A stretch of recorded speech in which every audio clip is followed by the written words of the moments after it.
कहानी की शुरुआत होती है जी यूक नाम के एक आदमी से जो मुश्किल से मुश्किल ताले और तिजोरियां तोड़ने में माहिर था। बेशकीमती चीजें चुराकर उन्हें बेचना ही उसका काम था। वो अपना काम इतनी चालाकी से करता था कि अब तक 100 चोरियां करने के बाद भी वो पकड़ा नहीं गया। एक दिन अपने मिशन पर वो एक बिल्डिंग में घुसकर करोड़ों की कीमत वाला एक पत्थर चुराने की तैयारी कर रहा था। इस तिजोरी में कई मुश्किल ताले थे और इसे तोड़ना लगभग नामुमकिन था, लेकिन जी यूक भैया के लिए तो ये बाएं हाथ का खेल है। वो ताले तोड़कर पत्थर चुराने में कामयाब हो गया और सारे गार्ड्स को चकमा देकर बाहर भी निकल गया। लेकिन बाहर निकलते ही गलती से उससे वो बेशकीमती पत्थर टूट गया। बेचारे की सारी मेहनत मिट्टी में मिल गई थी, लेकिन उसने हार नहीं मानी और वैसा ही हूबहू डिजाइन बनाकर नया पत्थर तैयार कर लिया। फिर वो उसे बेचने के लिए एक मशहूर दुकान में गया, लेकिन दुकानदार को देखते ही पता चल गया कि ये नकली है और उसने जी यूक से कोई भी लेन देन करने से साफ मना कर दिया। लेकिन जी यूक भी जानता था कि ये दुकानदार आमतौर पर तो नकली चीजें बेचता है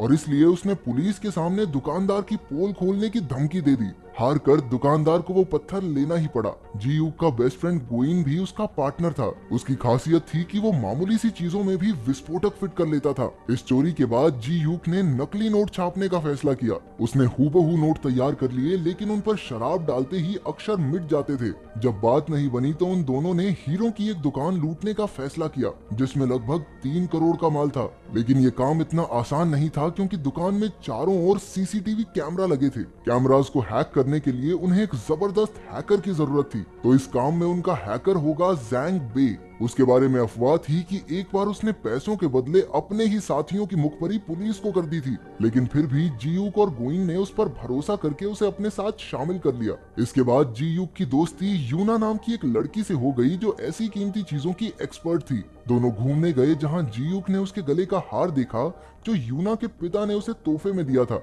इसके बाद वो दोनों एक ज्वेलरी की दुकान पर उस हार की जांच करवाने गए, जहां उन्हें पता चला कि उस हीरे की कीमत लाखों में है। उसी वक्त सबसे नजरें चुराकर जी यूक ने एक बैग सोफे के नीचे खिसका दिया और वहां से चलता बना। फिर वो एक और दुकान से जांच कराने गए और वहां भी यही नतीजा निकला।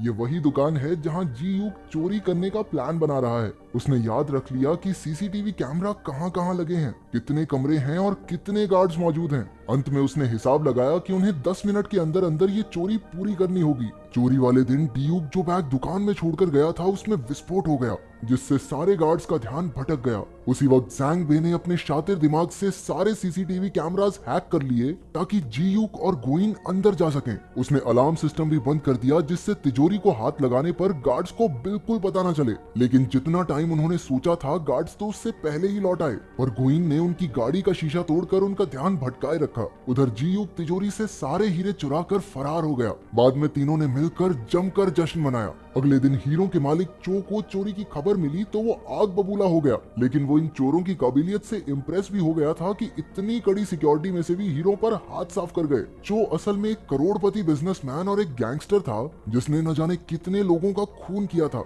वो खुद भी एक बड़ी चोरी की तैयारी कर रहा था और इसलिए उसे ऐसे ही शातिर चोरों की तलाश थी। उसने कई किडनैपर्स और ताला तोड़ने वालों को टेस्ट किया, लेकिन कोई भी उसके काम के लायक नहीं था। लेकिन अब वो समझ गया था कि जिन चोरों ने इस चोरी को अंजाम दिया है, वो उसके काम में बिल्कुल सही बैठेंगे। इसलिए उसने अपने सारे आदमियों को इन चोरों को ढूंढने में लगा दिया। अगले कुछ दिनों तक उसके आदमियों ने हर हीरे की दुकान पर नजर रखी और जल्द ही उन्हें जी यूक और उसके ठिकाने का पता चल गया। चो ने उन तीनों से मुलाकात की और अपनी चोरी में हिस्सेदार बनाने के लिए उन्हें 5-5% कमीशन देने का वादा किया। वैसे इनके पास ज्यादा चॉइस है नहीं, क्योंकि अगर इन्होंने मना किया तो चो इनके पूरे परिवार को मार डालेगा। आखिरकार जी यूक मान गया और चो ने उन्हें बताया कि लगभग 150 करोड़ का काला धन शिप के जरिए कोरिया में आने वाला है। जहां ये शिप आकर रुकेगी, वहां दुनिया का सबसे तगड़ा सिक्योरिटी सिस्टम है। इसके लिए चो ने उन्हें फूड कूपन्स दिए। चो चाहता है कि वो तीनों इन फूड कूपन्स का इस्तेमाल करके इस चोरी को अंजाम दें। इसके बाद जी यूक ने प्लान बनाना शुरू कर दिया, क्योंकि ये उसकी आज तक की सबसे बड़ी चोरी होने वाली थी। उधर चो ने जैंग बे को अलग से बुलाकर उसे ज्यादा पैसे देने का वादा किया, ताकि वो जी यूक और गोइन पर नजर रखे, क्योंकि आखिर कोई चोरों पर भरोसा करे तो करे कैसे। उधर पुलिस अभी भी हीरो के चोर को ढूंढ रही थी। उन्होंने सीसीटीवी फुटेज में देखा कि जी यूक ने ही वो बैग दुकान में रखा था। वो उसका पता ढूंढकर जी यूक के घर में घुस गए, जहां उन्होंने उसकी अगली चोरी का सारा प्लान देख लिया। यहाँ से पुलिस को एहसास हो गया कि वो चो से मिला हुआ है। चोरी से पिछले दिन जियूक और गोइन पोर्ट पर जाकर विस्फोटक और सिक्योरिटी सिस्टम को हैक करने के डिवाइसेस रखाए। अपने ठिकाने पर लौटकर जियूक ने गोइन से कहा कि वो चो को धोखा देके सारा पैसा खुद ही क्यों नहीं रख लेते, लेकिन जैंग वे को उनके प्लान के बारे में पता चल गया और उसने चो को सारी खबर दे दी। चो को गुस्सा तो बहुत आया, लेकिन उसने जियूक से बाद में निपटने का फैसला किया क्योंकि अभी उसे उसकी जरूरत है। इसके बाद जियूक ऊना से मिलने गया, लेकिन वो उसके यूं अचानक गायब हो जाने से बहुत नाराज थी। जब वो नहीं मानी तो जियूक ने बताया कि उसके पिता ही उसके गुरु थे। यूना का बाप मिस्टर ओ ही वो आदमी था जो जियूक को इस चोरी की दुनिया में लाया। एक समय पर वो चोरी चकारी छोड़कर एक आम जिंदगी जीना चाहता था, लेकिन उसी दिन उसके बिजनेस पार्टनर चो ने उसे मार डाला। यूना को उसकी किसी बात पर यकीन नहीं हुआ और वो वहाँ से चली गई। कुछ ही देर में चो के आदमी उसे किडनैप करके ले गए ताकि जियूक उससे गद्दारी न कर सके। फिर चोरी को अंजाम देने का दिन आ गया और सारे चोर पोर्ट में घुसने में कामयाब हो गए। उधर से चो ने विस्फोटक में धमाका कर दिया, जिससे सारे सिक्योरिटी गार्ड्स का ध्यान भटक गया। मौका देखकर जैंग वे ने सिक्योरिटी सिस्टम हैक कर लिया और वहां के लोगों को लगा कि इस प्रॉब्लम को तो वो 40 मिनट में ठीक कर देंगे। अब जियूक और गोइन के पास काफी टाइम था। वो तिजोरी के पास गए और जियूक ने अपनी काबिलियत से ताला खोल लिया। अब उनके सामने पैसों का ढेर लगा हुआ था। बिना समय गवाए उन्होंने अपने ट्रक में पैसे भरने शुरू कर दिए और बदले में चो के दिए फूड कूपन्स रख दिए। धमाके की खबर सुनते ही पुलिस वहां आ पहुंची और उन्होंने पोर्ट को चारों ओर से घेर लिया,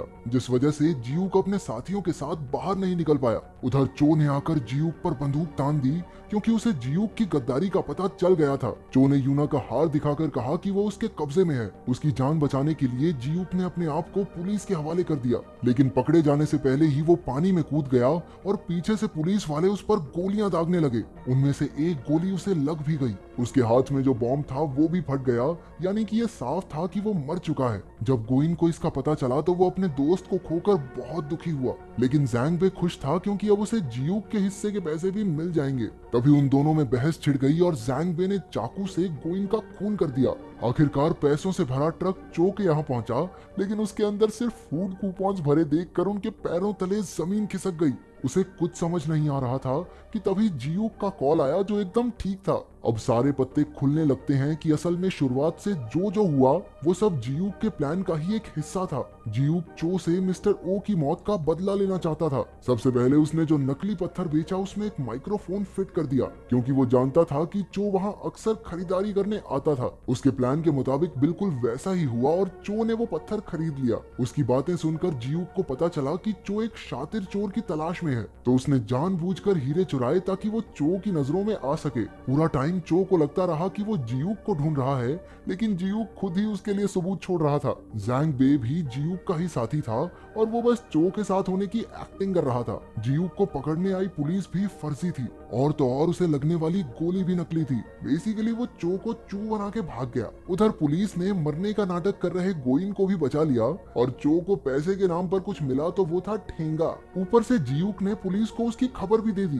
पुलिस चो के अड्डे पर पहुंची, जहां चो के आदमियों और पुलिस में मारामारी शुरू हो गई। वहीं जैंग बे ने यूना को कैद से रिहा करवा लिया। अपने प्लान को चौपट होता देखकर चो भी वहां से भाग निकला। जियूक के आदमी फूड कूपन से भरा ट्रक भी ले गए, हालांकि उसकी कोई खास कीमत नहीं थी, लेकिन फिर हमें पता चला कि ये कूपन असल में वही पैसे हैं जो उन्होंने चुराए थे। जब वो ट्रक में पैसे भर रहे थे तो उन्होंने जियूक की नकली नोट बनाने वाली मशीन से उन्हें फूड कूपन बनाकर प्रिंट कर लिया। अब जैसे ही उन पर शराब पड़ेगी वो फिर से असली नोट बन जाएंगे। इसका मतलब पूरा टाइम पैसे चो की आंखों के सामने ही थे, लेकिन वो उन्हें पहचान ही नहीं पाया। आखिरकार जियूक ने चो की गाड़ी को टक्कर मारकर उसे पुलिस के हवाले कर दिया। इसके बाद उन्होंने अपने ठिकाने पर कूपन्स पर शराब छिड़क कर उन्हें पैसों में बदल दिया। अब इतनी बड़ी चोरी की है तो जियूक कुछ महीनों के लिए अंडरग्राउंड हो गया। एक दिन जियूक ने यूना को पैसों से भरा एक बैग भेजा, जिससे वो दुबई में एक आर्ट गैलरी शुरू कर सकती है, जो कि हमेशा से उसका सपना था। वो दुबई पहुंची और वहां उसे एक म्यूजियम में अपना हार दिखा। तभी अपने जियूक भैया की एंट्री हुई और दोनों साथ मिलकर खुशी खुशी रहने लगे। अगर वीडियो पसंद आई तो लाइक कर देना, चैनल को सब्सक्राइब कर देना। मिलते हैं अगली वीडियो में।